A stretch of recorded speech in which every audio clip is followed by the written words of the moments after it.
খুব দ্রুতই আয়োজিত হতে যাচ্ছে সিটি কর্পোরেশনের মেয়র নির্বাচন। সব দলের হেভিওয়েট নেতারা এখন মেয়র হতে চান। অনেকেই এমপি পদ ছেড়ে দিয়েও মেয়র ইলেকশন করবেন। কিন্তু এই মেয়রের ক্ষমতা আসলে কতটুকু? কি কি সুযোগ সুবিধা পান তিনি? কি কি গুরুত্বপূর্ণ কাজ করতে হয়? সেটাই এখন আলোচনার মূল কেন্দ্রে। ভাবুন তো একবার, একদিকে নতুন প্রজন্মের লড়াকু মুখ, গণ অভ্যুত্থানের সামনের সারির নেতা নাসির উদ্দিন পাটোয়ারি, আসিফ মাহমুদ কিংবা সাদিক কায়েমের মতো তরুণরা, অন্যদিকে বিএনপির মতো বিশাল রাজনৈতিক দলের ডাক সাইটে হেভিওয়েট সব বাঘা বাঘা নেতারা। সবার চোখ এখন এই একটাই চেয়ারের দিকে, নগরপিতা বা মেয়র। জাতীয় সংসদ নির্বাচন নিয়ে যতটা না জল্পনা কল্পনার চলছে, তার চেয়ে কোনো অংশেই কম উত্তেজনা ছড়াচ্ছে না এই সিটি কর্পোরেশনের নির্বাচন, বিশেষ করে ঢাকার মেয়র পদ। অনেকেই তো প্রকাশ্যে বা আড়ালে বলে থাকেন, একজন সাধারণ সংসদ সদস্য বা এমপির চেয়ে ঢাকার মেয়রের ক্ষমতা এবং দাপট অনেক অনেক বেশি। ইতিহাস ঘাটলেও দেখবেন, অতীতে অনেকেই মন্ত্রী বা এমপির মতো লোভনীয় পদ ছেড়ে দিয়ে মেয়র পদে লড়েছেন। কিন্তু কেন? এই পদের মধুটা আসলে কোথায়? কেন সবাই এই চেয়ারেই বসতে চায়? আসুন আজ আমরা একটু আইনের পাতা ঘেঁটে আর বাস্তবতার চশমা দিয়ে বিশ্লেষণ করে দেখি। 2009 সালের স্থানীয় সরকার আইন অনুযায়ী একজন মেয়র আক্ষরিক অর্থেই একটা শহরের মিনি প্রাইম মিনিস্টার। ঢাকার মতো মেগা সিটির কথা যদি ধরি, মেয়রের প্রশাসনিক ও আর্থিক ক্ষমতা রীতিমতো আপনার চোখকে কপালে তুলে দিবে। প্রথমেই আসি প্রশাসনিক ও আর্থিক ক্ষমতার কথায়। ঢাকা শহরের দুটি সিটি কর্পোরেশনের হাজার হাজার কোটি টাকার বিশাল যে বাজেট, তার পুরোটাই নিয়ন্ত্রণ হয় মেয়রের আঙ্গুলের ইশারায়। শহরের কোথায় কি উন্নয়ন হবে, কোন মেগা প্রজেক্ট পাস হবে, বাজেটের টাকা কিভাবে খরচ হবে, সবকিছুর মূল পরিকল্পনাকারী এবং বাস্তবায়নের চাবিকাঠি একমাত্র মেয়রের হাতেই থাকে। কর্পোরেশনের হাজার হাজার কর্মকর্তা কর্মচারী, বিশাল এক কর্মী বাহিনী, সবার প্রধান নির্বাহী বা বিগ বস হলেন এই মেয়র সাহেব। রাজনীতিতে একটা কথা খুব প্রচলিত, যে নেতা মানুষের চোখের সামনে যত বেশি দৃশ্যমান, তার জনপ্রিয়তা তত বেশি। আর এই জায়গাতেই একজন মেয়র সাধারণ এমপির চেয়ে অনেক এগিয়ে যান। এটা হলো অবকাঠামো ও নগর উন্নয়নের জাদু।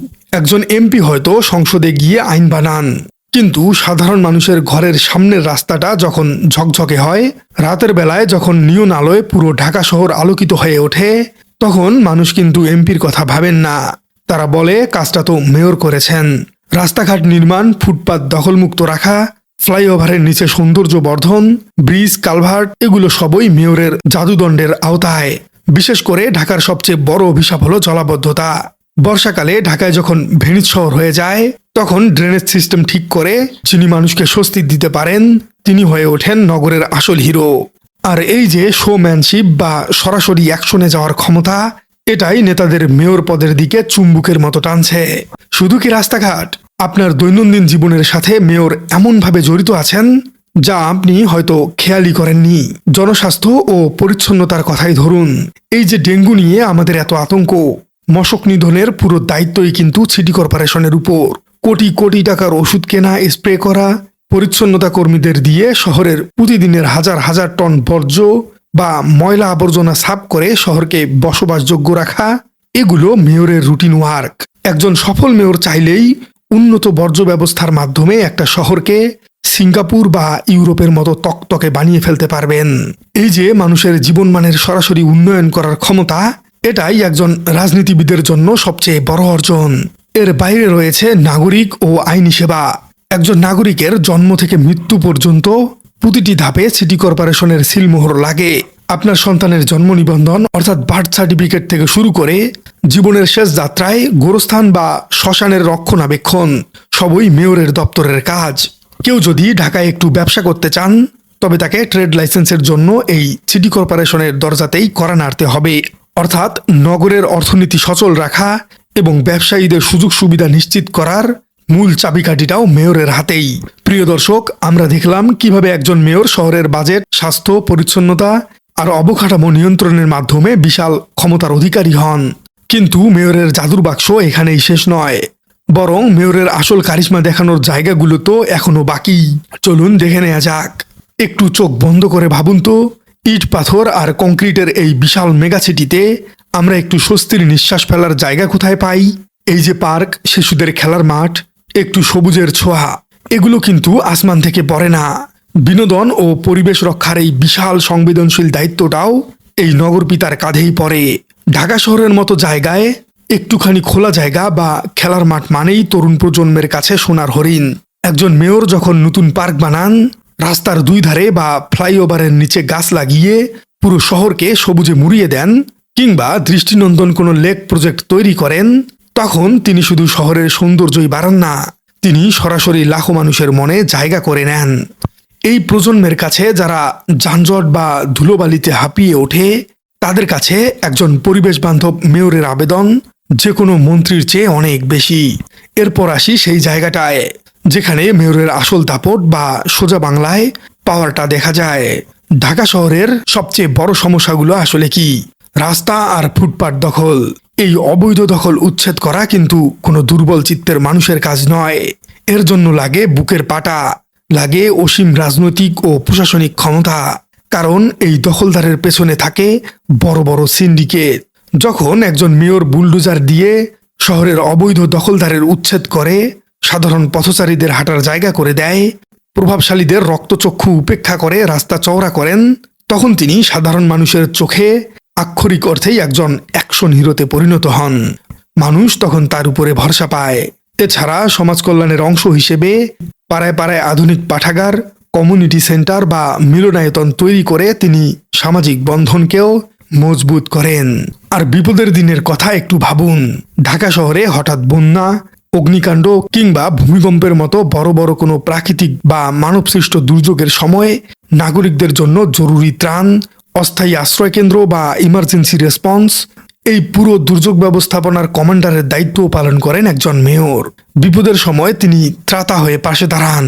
মানুষ তাকেই আজীবন মনে রাখে। তো এবার আমরা আমাদের আলোচনার সেই মোক্ষম বা মূল প্রশ্নে ফিরে আসি। কেন এত হেভিওয়েট নেতা, যারা কিনা অবলীলায় এমপি বা মন্ত্রী হতে পারেন, তারাও এই মেয়র পদে আসতে এতটা মরিয়া হয়েছে?